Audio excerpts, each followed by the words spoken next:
मधुसूदन कामिनि आदिलक्ष्मि जय पालय माम्।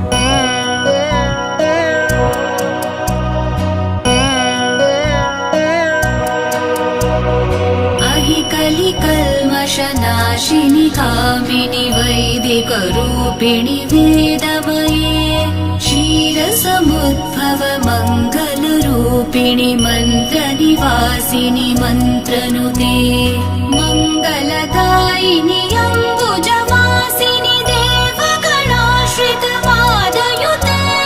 जय जय हे मधुसूदन कामिनि धान्यलक्ष्मि जय पालय माम्। जय जय हे मधुसूदन कामिनि धान्यलक्ष्मि जय पालय माम्।